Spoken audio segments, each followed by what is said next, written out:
3rd down and 9 over the 25-yard line. Grossman coming off that 3-interception game, and he also fumbled, and he gets whacked as he throws, and it is intercepted at the 32-yard line. Matthias Kiwanuka, the rookie out of Boston College, the #1 draft choice, and the guy who's getting the start because both Giant defensive ends are hurt, just intercepts his first career pass and gives the Giants a 1st and goal. And look at Grossman's helmet. That tells the story. You're right, and the blitz is going to come from the other side. This time it's coming from his backside. You see the back steps up, and then he comes in, and see Grossman is looking to his right. He gets hit right there by 2 guys, and just as he throws it, that's a zone dog where they overload the right side, come from that side, drop in the left side, and there was Kiwanuka. Fred Robbins, the tackle, Will Demps, the safety, the 2 guys to hit him. With Michael Strahan out and Osi Umenyiora out, those are the 2 starters. And a lot of people were surprised when they went in the draft and picked a defensive end #1. That was the guy right there, Kiwanuka. 1st and goal at the 1-yard line. And they'll give it to Brandon Jacobs, and he's good as gold on a 1st and goal. We have all the things that couldn't happen to the Chicago Bears. That's what we talked about. They can't have a turnover early. They had 6 of them last week. They lost to Miami, and they start right now. But the Giants made that happen. I mean, they come on a dog from the backside. They blitz. They get the ball. And then this is just way too easy when Brandon Jacobs can go into the end zone like that. And that's an interesting celebration. I'm not quite sure what that was, but it could be an ode to his wife, who I believe I read last week that she was pregnant. He puts the ball under his jersey. I would say that could be an ode to his wife. And meanwhile, unsportsmanlike conduct. For the ode. For the ode. 3-yard penalty will be enforced on the kickoff. They called it on Jacobs. I don't think in your ode, I don't think you can celebrate with the ball. Isn't that one of the rules? Well, I know you can't go to the ground because you can't use a prop. Maybe it's a group celebration.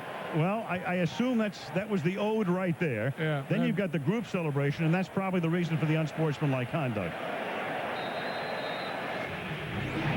Who knows? In any event, it'll be assessed on the kickoff. Jay Feely for the extra point. So Kiwanuka sets it up with the interception, but credit Robbins and Demps for creating that interception on Grossman's 2nd pass of the night. Giants lead early, 7-0. Have now. We'll also see some of Cedric Benson tonight, but for the moment it's Jones, and Jones gets swallowed. William Joseph is right there. Reggie Torbor is right there as well. And, of course, the Giants these days emulating a jump shot after a sack or a stoppage of a run behind the line of scrimmage.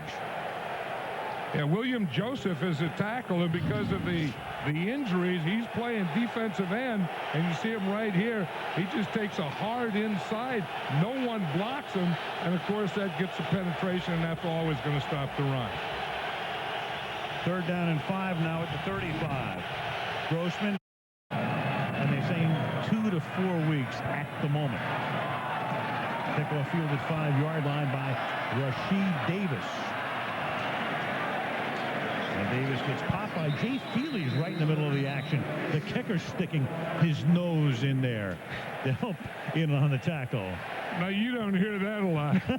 The kicker sticking his nose in there. We got a story. I don't think I've ever used that phrase before, but here he is. We wouldn't lie to you. You're right. He did stick his nose in there and everything else he had. He almost created a fumble here, too. Yeah, he tried to get his head on the ball. Well, he can walk into that training room tomorrow proudly. You know, if you're a coach, though, do you want to see your place kicker doing that? I don't care. Got a yard on this play. You would be looking at about a 44-yard Robbie Gould field goal attempt to tie the game. They're nickel. In the first half, they blitz from this all the time. Here they are again. They come again. The pass is caught outside the 10, but then it's fumbled by Muhammad. And the Giants are all over it at the 1-yard line, and they recover. Corey Webster created avoid the fumble. Muhammad looking for the end zone, made the catch, got inside the 5, puts it on the ground, and Chicago has just turned the ball over for the 3rd time in the game. Right, and Chicago made good adjustments because I said earlier they were getting in that nickel in the first half and blitzing. The Bears couldn't handle it. Now they handle it, complete the pass, and fumble it. Recovered by Debs. Responsibility too. If a guy hasn't gotten the ball, you have to find something to get him open to get him a ball. On the 46-yard line. Now Barber cuts back, and there goes Tiki. Inside the 30, inside the 20, inside the 10. 1st and goal at the 6-yard line. Tiki Barber with his longest run of the season, 46 yards. Those are the 2 things the Giants had to do, and they did them back-to-back. They had to get the ball to Shockey, and they had to get the running game to Tiki Barber going. They got the ball to Shockey, and boom, here comes Tiki Barber. They get him out of bounds at the 8. That's 100 yards tonight for Tiki Barber. Look at Jeremy Shockey block. He is a powerful guy. I mean, he plays the game like a kid would play it in the park, believe me. Now Brandon Jacobs is in at tailback. Shockey in motion. They give it to the big bull. Touchdown Giants. Boy, did they make that look easy. Jacobs, who normally scores from the 1 or the 2, maybe the 3, that's his longest touchdown run. And he gets into the end zone with some frequency, his 5th rushing score of the year. Well, you know, we talk about... They send Bradley out to the left. You've got Muhammad and Rasheed Davis both going to the right. Tight end Clark slotted to the right. After Miller's 3rd false start penalty, the sack of Grossman. Fred Robbins comes right up the middle.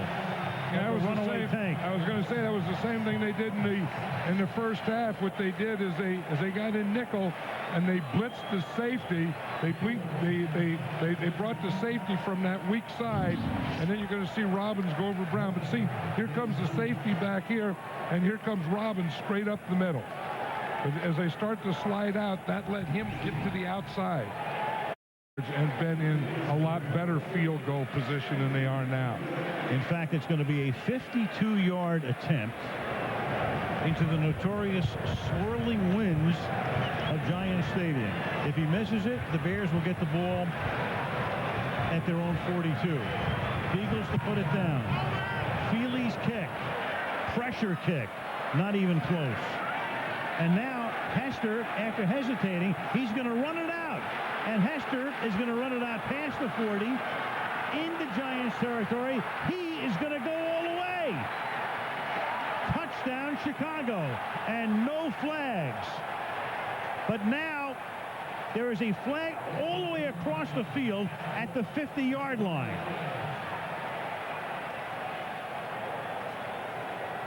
So the Bears had run out onto the field. The penalty marker came out late. The penalty is about 30 yards away from where any of the action was. And that's a tough thing with kicking that field goal, because, you know, it can be blocked. If you don't make it, they're going to get good field position, or it can be returned as it was. If it stands, it would equal the longest play in the history of the league. It would be 108 yards. After the touchdown, personal foul, unnecessary roughness by the Giants, number 65. The penalty will be enforced by the kickoff. Touchdown. What a deke by Hester. I mean, the kick is short. He stands there as if, okay, that's it. I'm going to take a knee. He waits to see what develops. There he is, nothing. A little fake, and the next thing you know, it's a play that equals the longest play in the history of the National Football League. Heck of a block. Great block. Down the sideline he goes on a missed 52-yard attempt. Did you think that he made that first move on purpose? I mean, that he was trying to draw him, lull him to sleep? You know, you don't know with him. This kid was a phenomenal run back guy in college. One of the reasons they drafted him. He's run back 2 punts, 80 or more yards. He's also fumbled some kicks. But right now he has turned this into an 11-point advantage. 3rd and 5.